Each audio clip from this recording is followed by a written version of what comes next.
अरिहंत सिद्ध सूर्य उपाध्याय साधु सर्व अर्थ के प्रकाशी मांगलिक उपकारी है। तिन्ह को स्वरूप जान रागते भई जो भक्ति काय को नवाए स्तुति को चारी है। धन्य धन्य तिन्हीं ते काज सब आज भये कर जोरी बार बार वंदना हमारी है। मंगल कल्याण सुख ऐसो हम चाहत हैं। हो मेरी ऐसी दशा जैसी तुम धारी है। हो मेरी ऐसी दशा जैसी तुम धारी है। मंगलमय मंगल करणी वीत राग विज्ञान नमो ताहि जाते भई अरहंताधि महान। करि मंगल करि हो महा ग्रंथ करन को काज जाते मिले समाज सब पावे निज पद राज। इस भव के सब दुखानि के कारण मिथ्या भाव तिनकी सत्ता नाश करी प्रगटे मोक्ष पाव। प्रगटे मोक्ष पाव।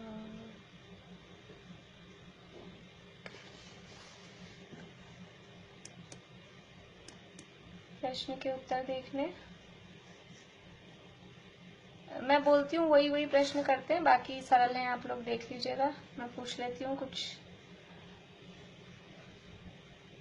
देखिए पेज नंबर 72 है और क्वेश्चन नंबर है 236 नंबर का। यहाँ से अपने को करना है, लेकिन ये अपन प्रश्न देखते हैं 238 नंबर का। जीव के लिए करने योग्य कार्य क्या है अथवा जीव का दुख कैसे दूर होता है?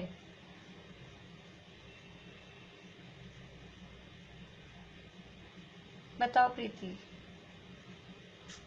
सम्यक दर्शन ज्ञान चारित्र की प्राप्ति का उद्यम करना जीव के लिए करने योग्य कार्य है, और ऐसा साधन करने पर जितनी जितनी इच्छा मिटे उतना दुख दूर होता जाता है। हाँ, ये प्रयोजनभूत बात है कि हमें करने योग्य कार्य क्या है। सम्यक दर्शन ज्ञान चारित्र ही प्राप्त करने योग्य है। फिर है जीव सिद्ध पद को कब प्राप्त होते हैं? 242 नंबर का क्वेश्चन है। जीव सिद्ध पद को कब प्राप्त होते हैं?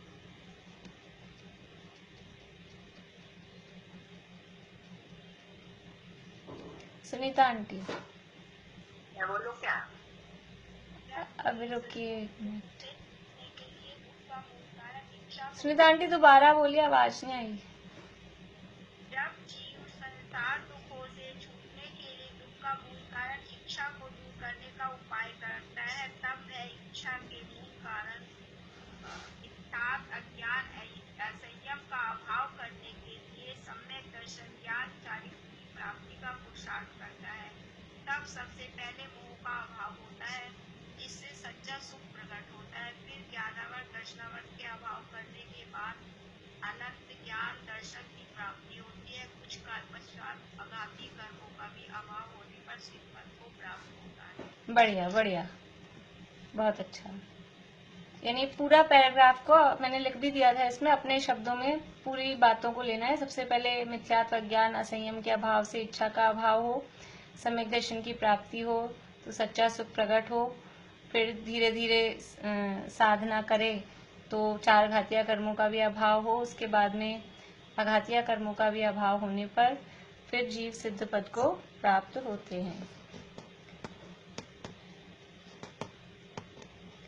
एक प्रश्न बीच में और 240 नंबर का, इच्छा के कारण क्या है? इच्छा के कारण क्या है? अब बोलिए पूर्णिमा आंटी। देखना पड़ेगा कौन सा? अच्छा, 240 नंबर। हाँ, पारुल बोलिए। इच्छा का कारण मिथ्या, अज्ञान और असंयम है।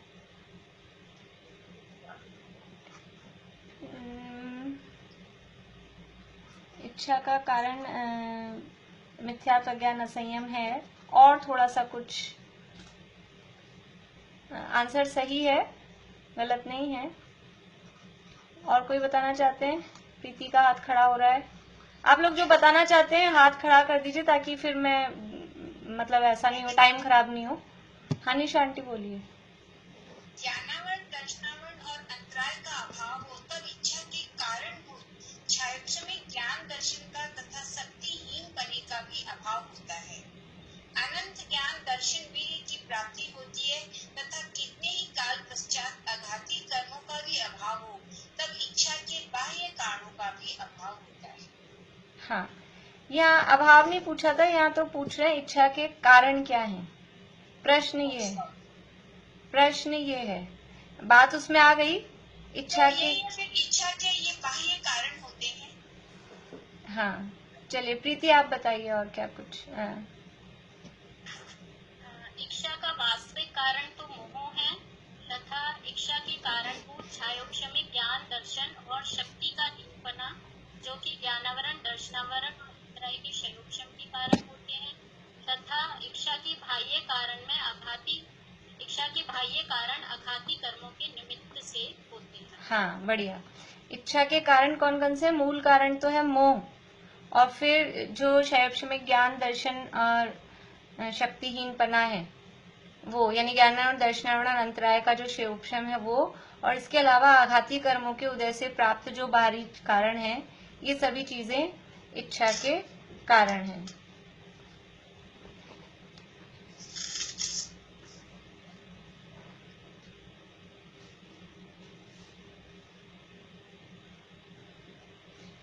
चलिए एक प्रश्न और ये वाला भी लेते हैं, 241 नंबर का। बाह्य पदार्थों को इच्छा का कारण क्यों कहा? बाह्य पदार्थों को इच्छा का कारण क्यों कहा? मोह के कारण। हाँ, मोह के कारण। मोह था इसलिए बाहरी पदार्थों को इच्छा का कारण का, मोह चले जाने पर फिर वो इच्छा उत्पन्न करने में समर्थ नहीं है।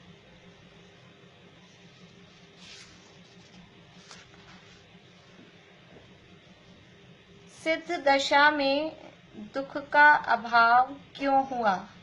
246 नंबर का। सिद्ध दशा में दुख का अभाव क्यों हुआ?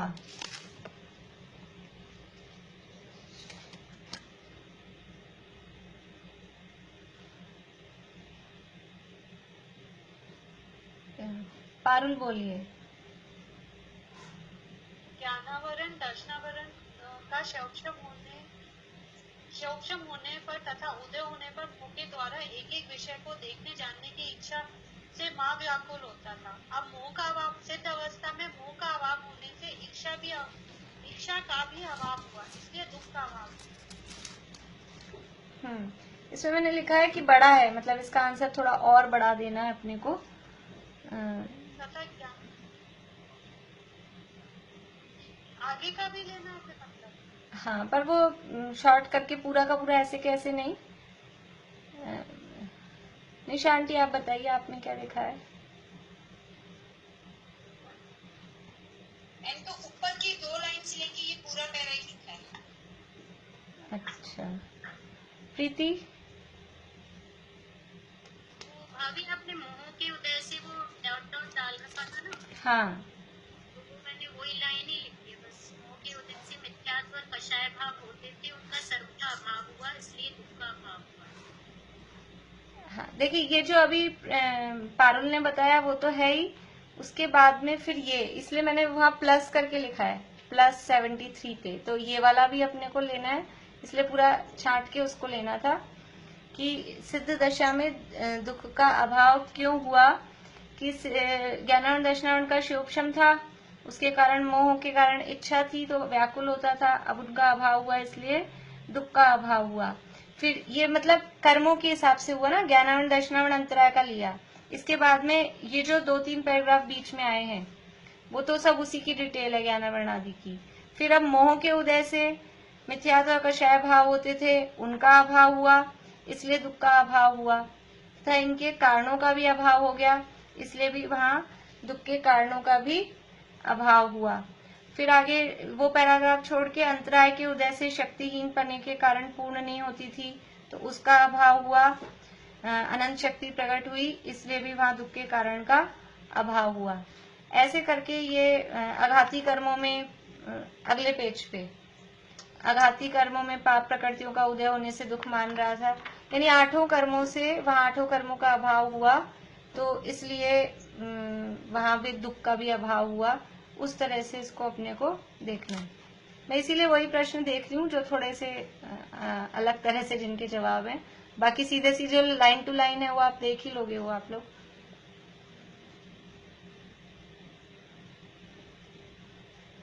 सिद्ध दशा में दुख के कारणों का अभाव किस प्रकार है? सिद्ध दशा में दुख के कारणों का अभाव किस प्रकार है?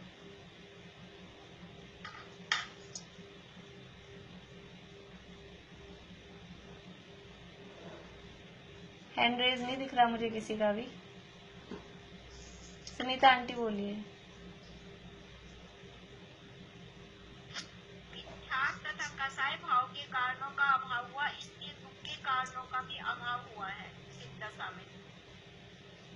हाँ, तो किस प्रकार है? ये जो अगला पैराग्राफ है ना कि सर्व तत्व यथार्थ प्रतिभासित हो रहे हैं इसलिए तत्व शब्दान रूप मिथ्यात्व नहीं है, फिर कोई निंदक नहीं रहा, कोई अनिष्ट नहीं रहा, किस पर क्रोध करें, ये वाली सारी बातें दुख के कारणों के अभाव रूप में ये सब आएंगी इसमें।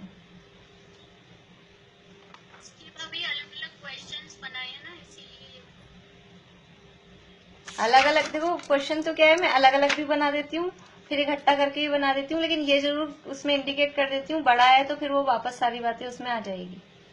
वो तो क्वेश्चन जितने बन सकते हैं, जितने पॉसिबल मुझे दिमाग में आ जाते हैं, कुछ हो सकता है कि आप लोगों को भी आए, अब वो तो मैं आप लोगों को काम नहीं देती हूँ, वरना तो आप लोगों को कह दूं आप लोग भी छांटो, लेकिन सबके पास बहुत काम है जवाब भी ढूंढना, प्रश्न में भी ढूंढना, फिर बहुत काम हो जाएगा। यानी आप लोग इसमें से ढूंढ सकते हो कुछ अपने स्टाइल से, कोई अलग, सबका एक ही लाइन को अलग तरीके से अपन देख सकते हैं ना, उसमें अलग प्रश्न बन सकता है। तो मुझे जो भी जितने समझ में आते हैं उतने मैं बना देती हूँ। लिखने की किसी को बाउंडेशन है नहीं, इसमें मार्क करके ढूंढना अपने को बस कि इस बात को अपन इस रूप में पूछ के उसका उत्तर दे सकते हैं, ऐसा। भाभी इसका आंसर आपने अभी जो क्वेश्चन पूछा था उसका आंसर सिद्ध दशा में नहीं, सिद्ध दशा में दुख के कारणों का अभाव किस प्रकार है, तो ये किस प्रकार है, ये जो 73 नंबर पेज पे बीच का पैरा है ना, वहां पे मोह के उदय से जो सारी चीजें बताई। हाँ, अब मिथ्यात्व कैसे होगा, कषाय कैसे होगी, ये सारी चीजें, वो बात। उसमें तो देखिए वैसे तो कहीं है ना,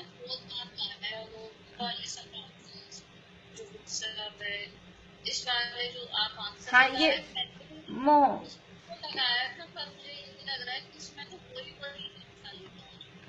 आपकी आवाज समझ नहीं आ रही पूरी ढंग से। अच्छा, पता नहीं मैं फिर से हाँ,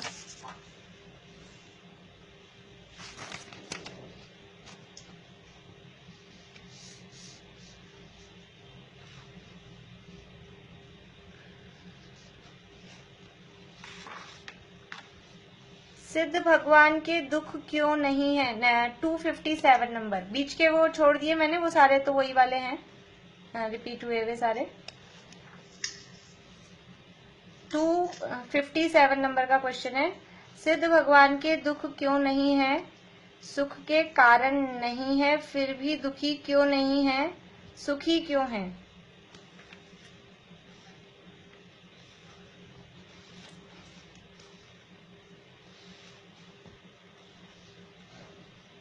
रजनी जी बोलिए।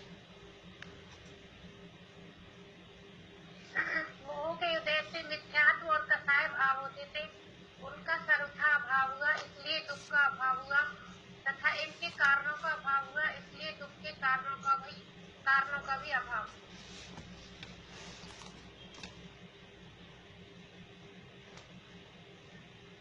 और कोई बताएंगे। भाभी मैंने तो ये पैराग्राफ लिखा है, दुख का लक्षण तो आकुलता है, और आकुलता तभी होती है जब इच्छा हो, परंतु इच्छा का तथा इच्छा के कारणों का सबका अभाव हुआ, इसलिए निराकुल होकर सब सुख रहित अनंत सुख का अनुभव करते हैं, क्योंकि निराकुलता ही सुख का लक्षण है। संसार किसी प्रकार निराकुल होकर बस यहीं तक आएगा। हाँ ठीक है। और प्रीति कुछ और अलग बताना चाहते हो। कहाँ गई प्रीति, लेफ्ट हो गई क्या। हाँ नहीं भाभी ये किया नहीं, वो 2 पेज ही किए थे ना। अच्छा अच्छा अच्छा, आगे का नहीं किया आप लोगों ने अभी। वो 2 पेज मैंने तो इसमें आघाती कर्मों में मोह से पाप प्रकृतियों का उदय होने पर दुख मान रहा था, ये नहीं आएगा क्या। हाँ वो आघाती कर्म के नहीं है, लेकिन बस ये जो अभी इन्होंने बोला था ना, मोह के नाश से सर्व आकुलता होने पर सर्व दुख का नाश हुआ।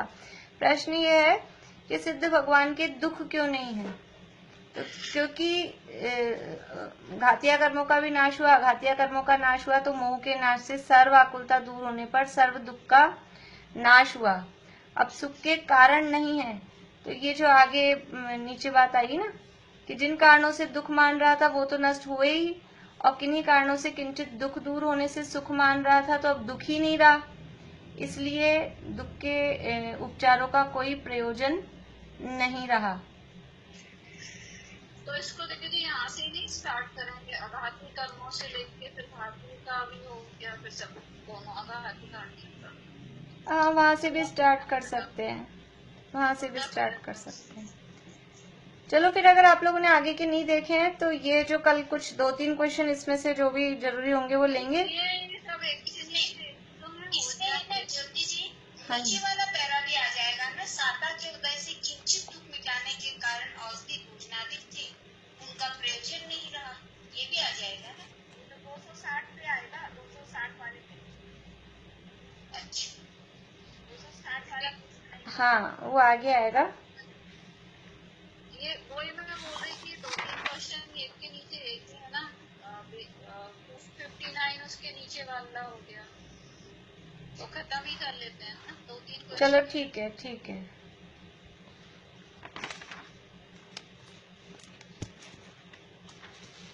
सिद्ध दशा में मित्राधिक नहीं है, ये तो सब इसी में सीधा सीधा एक के नीचे एक ही है, ये तो सब नाम कर्म का अभाव होने से ये इधर आ जाएंगे सारे।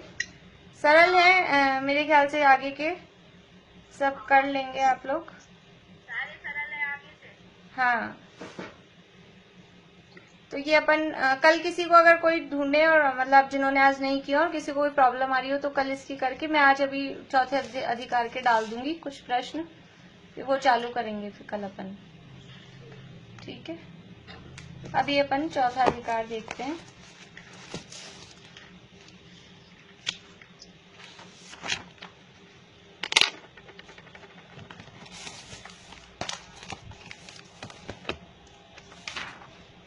देखिए यहाँ चौथा अधिकार राग द्वेष का विधान और विस्तार, पेज नंबर 91 पे। वो नीचे कल जो प्रश्न समझ नहीं आ रहा था, थोड़ा सा उसको वापस से लेके फिर आगे बढ़ेंगे। किस तरह से जीव के राग द्वेष होते हैं और उनका फैलाव किस तरह से होता है, यानी हमारे राग द्वेष किस तरह से एक ही वस्तु तक सीमित नहीं रहते हैं, उसके आगे आगे वो परंपरा कैसे बढ़ती है, वो बात यहाँ पर बताई कि पहली बात कि पर्याय में अहम बुद्धि है, शरीर को मैं मान रखा है, तो शरीर की जो अवस्था होती है उसमें राग द्वेष, फिर शरीर की अवस्था को जो कारणभूत हैं उसमें राग द्वेष, और फिर जो बाहरी पदार्थ हैं उसमें राग द्वेष, फिर उनके जो बाधक और साधक हैं उनमें राग द्वेष, फिर ऐसे करके उनके जो बाधक और साधक हैं, ऐसे करते करते आगे आगे वो राग द्वेष की परंपरा बढ़ती रहती है। तो यहाँ शिष्य प्रश्न करता है, 91 पेज पे लास्ट की पैरा है। यहाँ प्रश्न है कि अन्य पदार्थों में तो राग द्वेष करने का प्रयोजन जाना, परंतु प्रथम ही मूलभूत शरीर की अवस्था में तथा जो शरीर की अवस्था को कारण नहीं है उन पदार्थों में इष्ट अनिष्ट मानने का प्रयोजन क्या है। तो अन्य पदार्थों में तो राग द्वेष करने का प्रयोजन जाना, अन्य पदार्थ मतलब जो हमको अनुकूल हो रहे हैं या प्रतिकूल हो रहे हैं उनमें तो राग द्वेष करने का हमको समझ में आता है, ये अनुकूल लग रहा है, ये प्रतिकूल लग रहा है, इसलिए उसमें राग द्वेष हो रहे हैं, तो ये बात हमको समझ में आती है। परंतु प्रथम ही मूलभूत शरीर की अवस्था, यानी जन्मजात जो ये शरीर मिला, तो अब इस शरीर में राग क्यों है। प्रथम ही मूलभूत शरीर की अवस्था में जो भी शरीर मिला है, जैसी जो भी अवस्था है जन्म से ही, उसमें क्यों राग है, वो क्यों इष्ट उसको मानता है, शरीर को क्यों इष्ट मान रहा है। तथा जो शरीर की अवस्था को कारण नहीं है, जो ऊपर बात कही पहली लाइन में, अन्य पदार्थों में तो राग द्वेष करने का प्रयोजन जाना, मतलब जो इष्ट अनिष्ट लग रहे हैं, हो रहे हैं, उनमें राग द्वेष कर रहा है, उसका प्रयोजन तो हमको समझ में आता है। लेकिन एक तो इस शरीर में ही क्यों राग द्वेष है, जन्म से शरीर मिला है, इसमें शरीर की जो अवस्था जन्मजात जैसी भी हो रही है उसमें राग अधिक होते हैं, और जो शरीर की अवस्था को कारण नहीं है, बाहरी कोई थर्ड पर्सन ही है, उन पदार्थों में इष्ट अनिष्ट मानने का क्या प्रयोजन है। जैसे समझ लीजिए कोई आतंकवादी हो, कोई भी अपने देश का भी नहीं हो, कोई बाहर वाला कोई हो, ऐसा उससे द्वेष करें और किसी व्यक्ति से राग करें, उसका क्या प्रयोजन है। जैसे बाहर वाले कोई दो देशों के में मैच हो रहा है, तो ये वाला देश जीत जाए और ये वाला देश हार जाए, भी अपने इंडिया वाले का हो रहा हो, इंडिया का मैच हो रहा हो, तो अपने को समझ में आता है भी इंडिया खेल रही है तो ये जीते ये हारे, ऐसा उसमें तो राग द्वेष का प्रयोजन एक बार समझ में आता है। लेकिन दो अलग ही कंट्री खेल रही है और उसमें फिर राग द्वेष हो रहा है, उसका क्या प्रयोजन है। समझ में आया। फिर से पारुल आपका प्रश्न था ना कि अन्य पदार्थों में तो राग द्वेष करने का प्रयोजन जाना, जो अपनी शरीर की अवस्था को, इसको जो कारण है अनुकूल प्रतिकूल हो रहे हैं, उनमें राग द्वेष करने का तो प्रयोजन जाना, परंतु प्रथम ही मूलभूत शरीर की अवस्था में कि जन्म से ही शरीर में राग क्यों है, और फिर जो शरीर की अवस्था को कारण नहीं है उन पदार्थों में इष्ट अनिष्ट मानने का प्रयोजन क्या है, वो ये पूछ रहा है। तो पंडित जी क्या कह रहे हैं, यानी अपनी सीधी जैसी लैंग्वेज में कहते ना तो क्या कहते, यदि प्रयोजन ही विचार के करता तो मिथ्याचारित्र नाम ही क्यों पाता। वो प्रयोजन ही तो नहीं विचार रहा, मिथ्या क्यों कह रहे हैं भाई, मतलब का होता तो उसको मिथ्या क्यों कहते हैं। जैसे एक अनर्थ दंड होता है ना, अनर्थ दंड, बिना बात का ही पाप। एक तो अपन जो पाप समझ लो, अपन घर गृहस्थी में भोजन आदि बनाते हैं, काम करते हैं, तो उसमें पाप होते हैं, लेकिन वो एक बार पाप तो है, लेकिन अब वो मजबूरी है, वो हमको जीवन यापन के लिए जरूरी है, बिना मतलब का नहीं है। और अनर्थ दंड तो बिना मतलब का ही, उससे हमारे जीवन यापन में कोई मतलब ही नहीं है। ऐसे ही ये वो प्रयोजन विचार जो राग द्वेष प्रयोजन भूत है, मतलब अपने से संबंधित हैं, उसमें कर रहा है, जब तो एक बार समझ में आता है फिर तो हम उसको मिथ्या नहीं कहते। लेकिन इसको प्रयोजन ही तो नहीं पता है, बिना बात ही अनादि से ही जो प्रथम मूलभूत शरीर की अवस्था अधिक है, उनमें भी प्रयोजन विचार कर राग द्वेष करे तो मिथ्याचारित्र नाम क्यों पाए। उनमें बिना ही प्रयोजन राग द्वेष करता है। ये मिथ्याचारित्र क्यों है कि अभी आगे और बता रहे हैं, ये अनादिकाल से ही वो मोह है ना, और उस मोह के कारण साथ में राग द्वेष भी है, तो बिना विचारे बिना ही प्रयोजन किसी को भी देख के अपने आप राग हो जाता है, किसी को भी देख के अपने आप ही द्वेष हो जाता है, कोई प्रयोजन नहीं है, लेकिन फिर भी कोई सामने अच्छा नहीं लग रहा है। समझ लो अपने घर के आगे किसी ने थोड़ा सा मतलब घर के साइड में गाड़ी करी करी, लेकिन थोड़ी सी गेट के हल्की सी आगे से आ रही थी, अपने को कोई दिक्कत नहीं, आराम से अपने को जाना आना हो रहा है, लेकिन फिर भी बिना ही प्रयोजन हमारे घर के गेट के आगे क्यों खड़े कर दी। अपने को कोई मतलब नहीं है, कोई काम भी नहीं है, अपने को कोई कभी ऐसी हो दूसरे के पड़ोसी के गेट के आगे खड़ी कर दे। अपन ऐसा ही होता है ज्यादातर झगड़े किस में पड़ते हैं, अपने से कोई मतलब नहीं है, कोई संबंध नहीं है, अड़ोसी पड़ोसी का काम है, और अपन बीच बीच में बोलते हैं ऐसा क्यों किया, ऐसा क्यों किया, आपकी गलती है, उसकी गलती है, जबरदस्ती का। तो प्रयोजन विचार ही नहीं रहा कि खुद को क्या प्रयोजन है। ऐसे ही ये जो शरीर की अवस्था अधिक है, यहाँ एक लिया, ऊपर जो 3 बातें बताई थी उनमें भी प्रयोजन विचार कर राग द्वेष करे तो मिथ्या चारित्र नाम क्यों पाए। उनमें बिना ही प्रयोजन राग द्वेष करता है और उन्हीं के अर्थ अन्य से राग द्वेष करता है। बच्चों में ऐसा होता है, समझ लीजिए, बड़ों में भी होता ही है, पर अपन बच्चों का ही उदाहरण लेते हैं, अपन अपने पे क्यों लें। जैसे क्लास में बच्चे हैं बहुत सारे, अब दो बच्चों में कुछ बात हो गई, तो अब कुछ 2-3 लड़के इसकी साइड हो जाएंगे, 2-3 बच्चे उसकी साइड हो जाएंगे, फिर क्या होगा, अब इन बाकी के जो 3 इधर वाले और 3 इधर वाले, उनमें तो कोई बात ही नहीं हुई थी, लेकिन ये अब इसकी वजह से उससे और उसकी वजह से इससे, फिर ऐसे करके पूरी क्लास में ऐसे ग्रुप बन जाएगा। क्यों? कि उन्हीं के अर्थ इससे राग द्वेष, कि अब तू उसकी साइड है, तू उसके साथ बोलता है, तू उसके साथ खेलता है, तू उधर जा, फिर ऐसे दूसरा भी तीसरा भी ऐसे करके उनके ग्रुप बन जाएंगे। उन्हीं के अर्थ अन्य से राग द्वेष करता है, इसलिए सर्व राग द्वेष परिणति का नाम मिथ्या चारित्र कहा है। क्योंकि प्रयोजन कुछ है ही नहीं, बिना ही प्रयोजन वो राग द्वेष करता है, बिना प्रयोजन कर रहा है, इसीलिए तो मिथ्या है।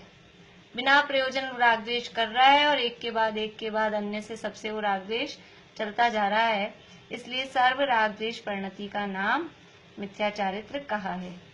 यहाँ प्रश्न है कि शरीर की अवस्था एवं बाह्य पदार्थों में इष्ट अनिष्ट मानने का प्रयोजन तो भासित नहीं होता। ये प्रयोजन समझ नहीं आ रहा ना, बिना ही प्रयोजन कर रहा है, तो प्रयोजन तो भासित नहीं होता, और इष्ट अनिष्ट माने बिना रहा भी नहीं जाता। सो कारण क्या है? हमको कोई प्रयोजन नहीं है, उन 2 लड़कों का झगड़ा हुआ था, फिर भी कभी तो ऐसा हो कि ग्रुप नहीं भी बटे हो तो भी अपने आप ही किसी एक को इष्ट मानने लग जाता है, किसी एक को अनिष्ट मानने लग जाता है। ये अच्छा है। ये अभी जैसे अपने को लेडीज को ज्यादा राजनीति से मतलब नहीं होता है, कॉमन बात बता रही हूँ, किसी को होता हो, सामान्य रूप से जेंट्स की विशेष रुचि होती है राजनीति में। अब कोई मतलब नहीं है, लेकिन फिर भी बिना बात ही थोड़ी इधर उधर की सुना के, ये बेकार है, ये इसने कुछ काम नहीं किया, वो अच्छा था, उसने बहुत काम किया था, बिना ही बात। अभी जब प्रयोजन नहीं हो रहा तो ये इष्ट अनिष्ट मानने का प्रयोजन तो भाषित होता नहीं है, लेकिन रहा नहीं जाता इष्ट अनिष्ट माने बिना। जैसे ऐसे होता है ना, कभी अपने को ज्यादा कुछ आए नहीं, लेकिन 2 लोग बात कर रहे हो तो बीच में बोले बिना रहा नहीं जाता, बोलेंगे जरूर बीच में। कुछ लोगों की आदत होती है कि अपना ज्ञान बताएंगे कि हमें भी पता है थोड़ा बहुत भी, और पता नहीं बात क्या चल रही है। तो ऐसे ही अभी यहाँ कोई प्रयोजन नहीं है इष्ट अनिष्ट मानने का, लेकिन वो अंदर से कोई गुदगुदी छूटती है, रहा नहीं जाता। किसी को इष्ट मानते हैं, किसी को अनिष्ट मानते हैं, सो कारण क्या है? इसका क्या कारण है? ये गुदगुदी क्यों छूटती है अंदर से जबरदस्ती की इष्ट अनिष्ट मानने वाली? देखिए समाधान, इस जीव के चारित्र मोह के उदय से राग द्वेष भाव होते हैं, और वे भाव किसी पदार्थ के आश्रय बिना हो नहीं सकते। ये जो राग द्वेष भाव हो रहे हैं, ये चारित्र मोह के उदय से होते हैं, और होते तो अंतरंग निमित्त तो है चारित्र मोह का उदय, लेकिन बाहर में कोई ना कोई पदार्थ भी उसका आधार होगा, किसी ना किसी पदार्थ के आश्रय से होंगे। हवा में नहीं होता, हवा में अपने आप ही, जैसे हंसी आ रही है बैठे बैठे, क्यों आ रही है आपको हंसी? कि ऐसे ही आ रही है? ऐसे ही नहीं आ सकती है, कुछ तो बात हुई है। नहीं, कुछ ही बात नहीं हुई है, ऐसे ही हंसी आ रही है, ऐसा नहीं हो सकता। अभी कुछ बात हुई हो, आपने कुछ विचार किया हो, कल का, आगे का, पीछे का, कुछ भी किसी न किसी के आश्रय से होगी। गुस्सा आ रहा है, मुझे बहुत गुस्सा आ रहा है, मेरे सामने से हट जाओ, मेरे से बात मत करो। क्या बात हो गई भाई? किस पे आ रहा है गुस्सा? किसी पे नहीं आ रहा, बस आ रहा है। ऐसा कैसे होता है? कोई ना कोई बात भले ही हम खुद नहीं पकड़ पा रहे हो या हम बताना नहीं चाह रहे हो, ज्यादातर तो ऐसा होता है हम बताना नहीं चाहते हैं, कभी कभार ऐसा भी हो कि हम खुद नहीं पकड़ पा रहे हो, लेकिन कोई ना कोई बात, क्योंकि क्रोध कब उत्पन्न होता है कि जब हमको लगता है कि मेरे अनुसार काम नहीं हुआ, तो अंदर से वो इरिटेशन आती है, क्रोध उत्पन्न होता है। हम अपने अनुसार दुनिया को चलाना चाहते हैं, हमारे अनुसार तो दुनिया चलती नहीं है, तो क्रोध उत्पन्न होता है, फ्रस्ट्रेशन होता है। तो वो क्यों आ रहा है कि सुबह से दिन भर में कोई ना कोई बात ऐसी हुई हो, तो वो अंदर से अपन फ्रस्ट्रेट हो रहे हो, अब पता नहीं यूं ही आ रहा है, बिना बात ही आ रहा है, किसी पे नहीं आ रहा, ऐसे ही आ रहा है। ऐसा नहीं होता कि जब भी राग द्वेष जो भी हो रहे हैं वो किसी न किसी पदार्थ के आश्रय से होते हैं, किसी पदार्थ के आश्रय बिना हो नहीं सकते। जैसे राग हो तो किसी पदार्थ में होता है, द्वेष हो तो किसी पदार्थ में होता है। जैसे हमने दोनों उदाहरण लिए, भी हंसी आए वो राग रूप है, वो भी किसी पदार्थ के आधार पर आएगी। क्रोध आ रहा है, द्वेष रूप परिणाम है, वो भी किसी पदार्थ में होता है। इस प्रकार उन पदार्थों के और राग द्वेष के निमित्त नैमित्तिक संबंध है। इधर हो तो रहा है चारित्र मोह के उदय से राग और द्वेष, लेकिन बाहर में पदार्थ भी होते हैं। तो ऐसा उन पदार्थों में और ये राग द्वेष में निमित्त नैमित्तिक संबंध है। वहां विशेष इतना है कि कितने ही पदार्थ तो मुख्य रूप से राग के कारण हैं और कितने ही पदार्थ मुख्य रूप से द्वेष के कारण हैं। जैसे समझ लीजिए भोजन की सामग्री है, समझ लीजिए कि खीर है, तो खीर है वो मुख्य रूप से राग का कारण है, ज्यादातर लोगों को पसंद आती है। या समझ लीजिए सब्जियों में अभी सर्दियां आएंगी तो मटर है, तो नॉर्मली मटर की सब्जी है, सबका राग का कारण तो सबको पसंद आती है, लेकिन कुछ कुछ विशेष लोग ऐसे भी होते हैं कि उनको वो ही नहीं भाती है, ऐसा हो सकता है ना। तो कुछ पदार्थ तो मुख्य रूप से राग के कारण है। अब और भी तो हमने एक दो उदाहरण लिए, कोई भी चीजें, कुछ ऐसी चीजें हम उनको राग का कारण कह देते हैं। समझ लीजिए कि अच्छा पिंक कलर है, अच्छा येलो कलर है, वो सबको अच्छा लगता है, वो राग का कारण है। और काला रंग, भूरा रंग, ऐसा तो वो सबको द्वेष का कारण लगता है। ऐसा शरीर के रंग में ले लें, गोरा रंग सबका राग का कारण है और काला रंग सबको द्वेष का कारण है। ऐसा कुछ पदार्थ तो मुख्य रूप से राग के कारण है और कितने ही पदार्थ मुख्य रूप से द्वेष के कारण है। अब जैसे करेला है, तो वो मुख्य रूप से सबको बुरा लगता है, मुख्य रूप से द्वेष का कारण है, लेकिन किसी किसी को पसंद आता है। ऐसा कितने ही पदार्थ किसी को किसी काल में राग के कारण होते हैं तथा किसी को किसी काल में द्वेष के कारण होते हैं। वहां अब पर्टिकुलर कोई टाइम बता दिया है। कुछ तो ऐसे हैं पदार्थ नहीं, अपन सामान्य रूप से ऐसे कह देते हैं कि ये राग का निमित्त है, ये द्वेष का निमित्त है। जैसे स्त्री पुत्रादिक सामान्य रूप से राग के कारण कहे जाते हैं, और शत्रु आदिक हैं वो सामान्य रूप से द्वेष के कारण कहे जाते हैं। ऐसे कॉमन रूप से विभाजन करें, लेकिन कितने ही पदार्थ किसी काल में राग के कारण होते हैं, किसी को किसी काल में द्वेष के कारण होते हैं। जैसे वही स्त्री है, वही पुत्र है, अब किसी काल में तो राग का कारण हो रही है और किसी को किसी काल में द्वेष का, जब अपने अनुकूल नहीं परिणमन करे वो बच्चे, तो वो द्वेष के कारण हो जाते हैं, क्रोधादिक उत्पन्न हो जाते हैं। यहाँ इतना जानना, एक कार्य होने में अनेक कारण चाहिए, सो रागादिक होने में अंतरंग कारण मोह का उदय है, वह तो बलवान है। एक कारण होने में अनेक कारण, एक कार्य होने में अनेक कारण चाहिए, तो ये दो तरह के कारण। पहला कारण का अर्थ हम करेंगे 5 समवाय रूप। एक कार्य होने में अनेक कारण चाहिए, यानी 5 समवाय मिलते हैं तब कोई कार्य होता है। स्वभाव भी, पुरुषार्थ भी, होनहार भी, काललब्धि भी और निमित्त भी।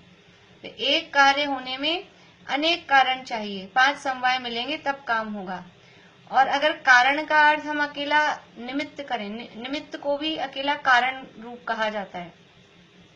तो एक कार्य होने में अनेक कारण चाहिए, यानी अनेक निमित्त होते हैं। एक कार्य होने में एक ही निमित्त नहीं होता है, निमित्त बहुत सारे होते हैं। तो उन निमित्तों में बता रहे हैं अंतरंग कारण। अंतरंग कारण का मतलब उपादान नहीं है, अंतरंग कारण का मतलब है अंतरंग निमित्त।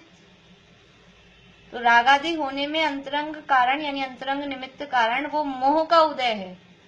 रागादि होने में उपादान क्या है? हाँ, उपादान तो स्वयं का जो अशुद्ध उपादान कहें, अपना जो जीव का विकारी परिणाम है, उपादान तो जीव स्वयं है। ये अंतरंग कारण मोह का उदय कहा है, ये अंतरंग निमित्त ही है। तो अंतरंग कारण मोह का उदय है, वह तो बलवान है, और बाह्य कारण पदार्थ है, वह बलवान नहीं है। दो तरह के कारण, यानी दोनों कारण बता रहे हैं निमित्त। तो यहाँ जो ऊपर अनेक कारण शब्द में वो निमित्त शब्द ज्यादा उचित जुड़ता है।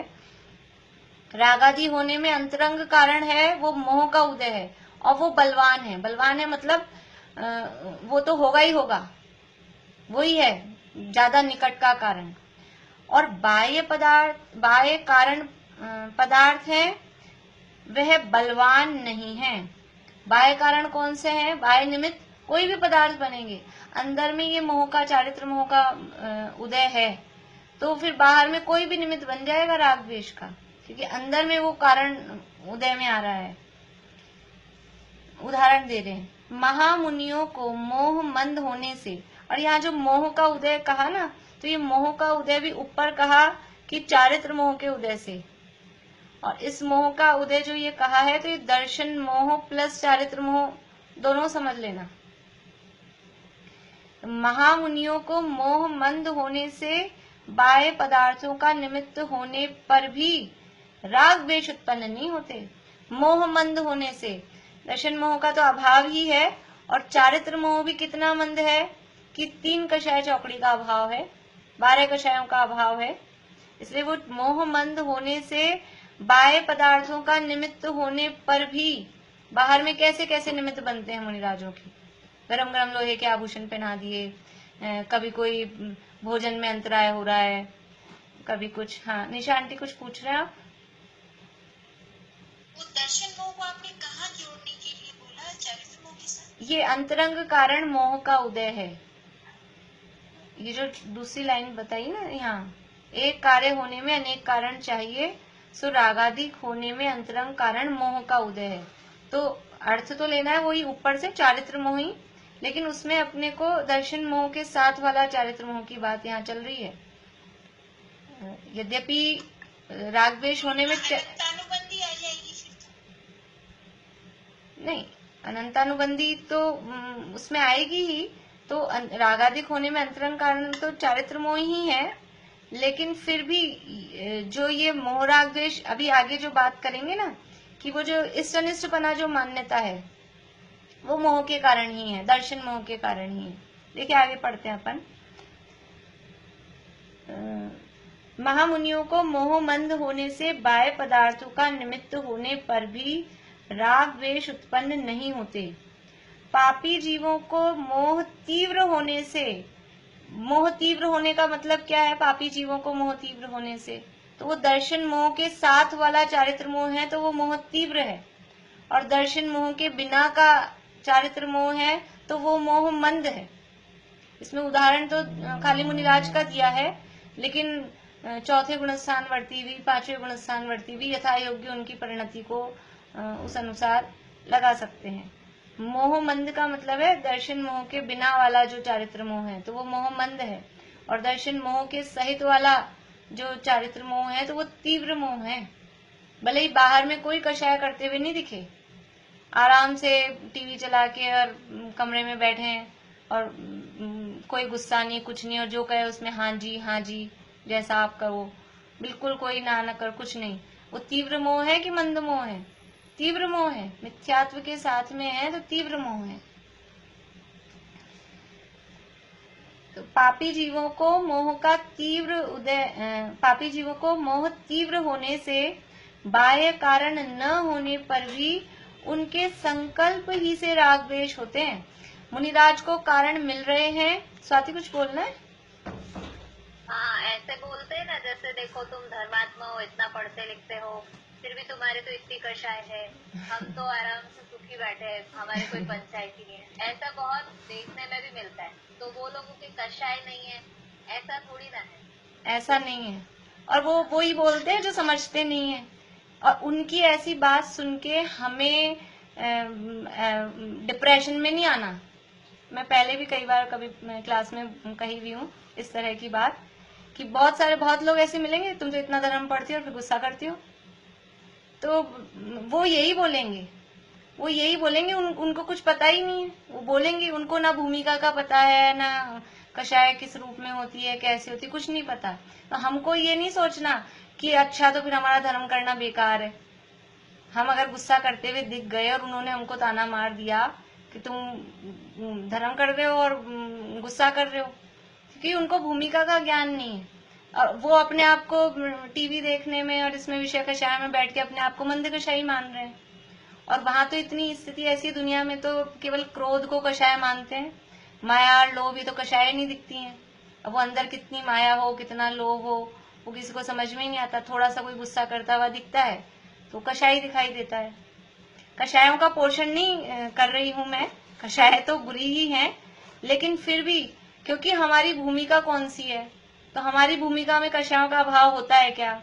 नहीं होता है। तो कषाय आएंगी, लेकिन ये अंदर में हम खुद अपना जज करेंगे कि पहले से अभी में कुछ फर्क हुआ या उनकी ड्यूरेशन में फर्क पड़ा, पहले कितने दिन टाइम तक कैसे रहता था और अब कैसे रहा। आएंगी, आए बिना तो कैसे रहेंगी? कोई हम ना तो मुनि हुए हैं, ना व्रती हुए हैं, ना कोई भगवान बने हैं। तो इसलिए दूसरों की ऐसी बातें सुनकर डिप्रेशन में नहीं आना। अपनी आराधना से यानी उसमें एक वो आदर्शन परिचय होता है ना, ऐसा नहीं सोचना कि हमारा ये बेकार हो गया है या हमारा बेकार है करना। बेकार नहीं है, वो बूंद बूंद बूंद करके टाइम लगेगा। पंचम काल है, इतनी तो तीव्र पुरुषार्थी तो कोई है नहीं, तो वो टाइम लगेगा, लेकिन दिशा सही है, गलती पे नहीं है हम। विषय भोगी जो जीव हैं उनकी दिशा ही गलत है। वो विषय भोगों में रह के मंद कषाई समझ रहे हैं, तो वास्तव में वो सही बात नहीं है। पापी जीवों को मोह तीव्र होने से बाह्य कारण न होने पर भी उनके संकल्प ही से राग द्वेष होते हैं। अब बाहर में कोई कारण नहीं है, लेकिन संकल्प ही से मतलब यहाँ संकल्प का अर्थ वो लेना, संकल्प ग्राही नैगम्य। वो नैगम्य में क्या करते हैं कि हम भात बना रहे हैं, संकल्प किया, अभी कुछ नहीं किया, अभी तो निकाले भी नहीं डब्बे में से चावल, लेकिन आज क्या बना है? भात बने। कहाँ जा रहे हो? कुल्हाड़ी लेके, कि प्रस्थ लेने जा रहा हूँ। ध्यान आ रहा है? ऐसा उदाहरण पड़ा था नैगम्य में। तो वहां संकल्प क्या है कि हम वो लकड़ी लाकर और प्रस्थ बनाएंगे। संकल्प यह है कि आज हम चावल बनाएंगे।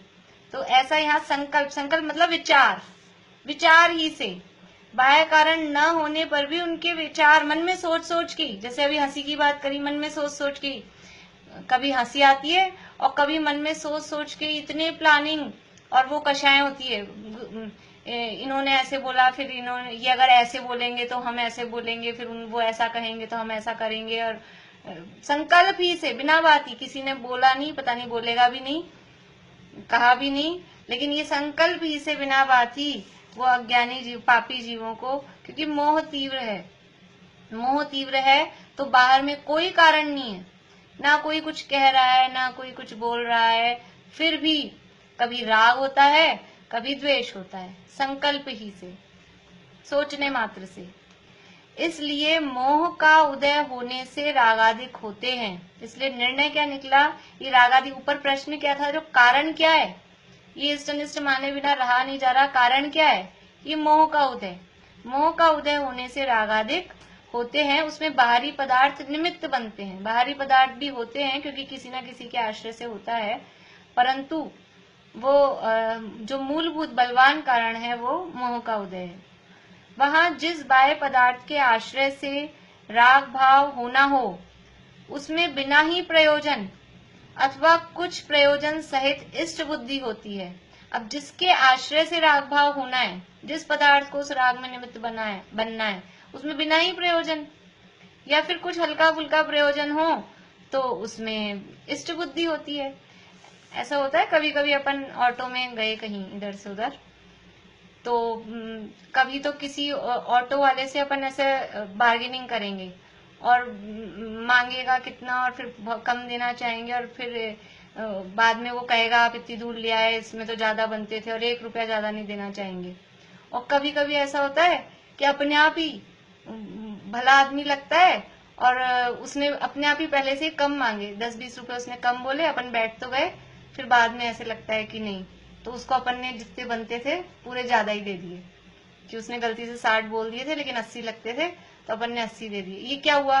कोई नहीं, बिना ही प्रयोजन, जिसके आश्रय से राग होना होता है तो बिना ही प्रयोजन, कोई खास प्रयोजन नहीं दिखाई दे, और उसमें इष्ट बुद्धि होती है। और जिसके आश्रय से द्वेष होना हो तथा जिस पदार्थ के आश्रय से द्वेष भाव होना हो, उसमें बिना ही प्रयोजन अथवा कुछ प्रयोजन सहित, कुछ थोड़ा बहुत प्रयोजन भी हो तो कुछ प्रयोजन सहित अनिष्ट बुद्धि होती है।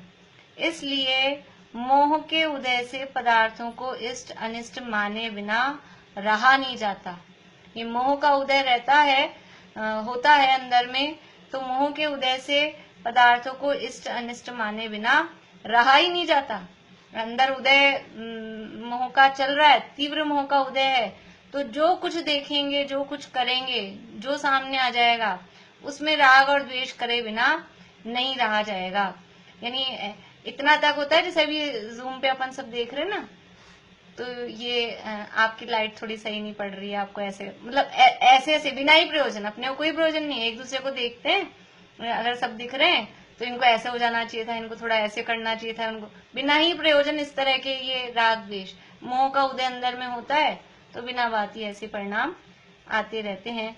पदार्थों को इष्ट अनिष्ट माने बिना रहा नहीं जाता। इस प्रकार पदार्थों में इष्ट अनिष्ट बुद्धि होने पर जो राग द्वेष रूप परिणमन होता है, उसका नाम मिथ्याचारित्र जानना। ये पदार्थों में ही इष्ट अनिष्ट की बुद्धि, ये बुद्धि है ना, ये बुद्धि वो दर्शन मोह को बताती है। इष्ट अनिष्ट की बुद्धि ये मिथ्यात्व है, और इष्ट अनिष्ट की बुद्धि होने पर जो राग द्वेष का परिणमन होता है, अकेला राग द्वेष का परिणमन का नाम मिथ्याचारित नहीं है, क्योंकि राग द्वेष का परिणमन तो बाद में भी हो रहा है। चौथे से ऊपर के गुणस्थानों में भी समझ लीजिए 10वें गुणस्थान तक राग का सद्भाव है, लेकिन मिथ्याचारित्र नहीं है। मिथ्याचारित्र क्या है? इष्ट अनिष्ट बुद्धि सहित, इष्ट अनिष्ट बुद्धि होने पर, ये इष्ट अनिष्ट बुद्धि है, ये मिथ्यात्व है, दर्शन मोह है। और दर्शन मोह सहित जो राग द्वेष का परिणमन है, उसका नाम मिथ्याचारित्र जानना। और ये आगे अब नौकषायों वगैरह की बात करेंगे, इसकी चर्चा अपन आगे करेंगे। तो वास्तव में पदार्थों में इष्ट अनिष्ट की बुद्धि छूटे, पदार्थों को इष्ट अनिष्ट मानना छूटे, ये प्रकरण क्या बता रहा है? अपना अभी प्रयोजन की बात चल रही ना, अपने को क्या प्रयोजन है इस प्रकरण से? कि पदार्थों में इष्ट अनिष्ट की बुद्धि ढीली हो, मंद पड़े, और मंदता पूर्वक उसका अभाव हो, फिर ये राग द्वेष की जो परंपरा चल रही है, ये जो संतति चल रही है, विस्तार चल रहा है, वो धीरे धीरे कम हो, छूटे। ऐसा प्रयोजन हमारा इसका पढ़ने का, स्वाध्याय का उद्देश्य है।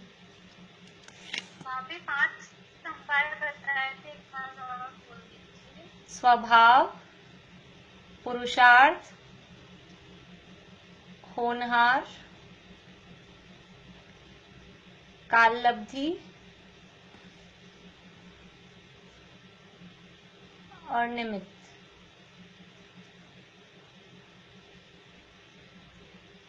हो गए? और आपने एक बात और बोली थी कि कई बार अपन के जो मतलब अंतरंग जो निमित्त बनता है, उसके कारणों को भी नहीं जान पाते हैं। तो मतलब जैसे क्रोध क्यों आ रहा है, अपन खुद नहीं जान पाते हैं।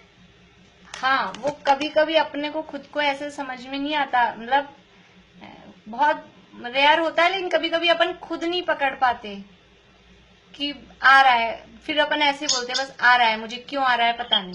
क्रोध कर्म का उदय है। हाँ, क्रोध कर्म का तो उदय है, लेकिन वहां बाहर ये कह रहे हैं ना, किसी पदार्थ के आश्रय बिना नहीं हो सकती। तो क्रोध कर्म का उदय भी है, और बाहर में कोई ना कोई घटना, व्यक्ति, परिस्थिति कुछ भी इस तरह की हुई होगी। अब कोई जरूरी नहीं बिल्कुल अभी के अभी हो, ऐसा भी तो होता है 10 भाव पुराना याद आ जाता है, और 10 भाव पुराना वो क्रोध, जैसे सुकुमार मुनिराज को शालिनी ने खा लिया, तो वो अभी क्यों क्रोध आया कि वो 10 भाव पुराना वो उसके आश्रय से, अंतर में तो क्रोध का उदय था ही, और उसके आश्रय से तो बाहर में कोई ना कोई आश्रय, अब उसको खुद को भी नहीं पता होगा कि इनको देख के मुझे खाने का परिणाम क्यों आया। ऐसा वो खुद भी, यदि वो मनुष्य होती तो कोई पूछता कि क्यों। तो जितने भी उपसर्ग के समझ लीजिए प्रसंग हैं, तो पूर्व भाव के बैर के कारण ही उनको गुरुदत्त मुनिराज को रुई में लपेट के जला दिया किसान ने। तो उसको थोड़ा ना पता था मुझे इनको देखते ही क्यों क्रोध आ रहा है, लेकिन वो पिछले भाव का बैर था। तो वो होता है, वो किसी न किसी पदार्थ के आश्रय से होता है, और अंदर में मोह का उदय वो साथ में है ही। ऐसा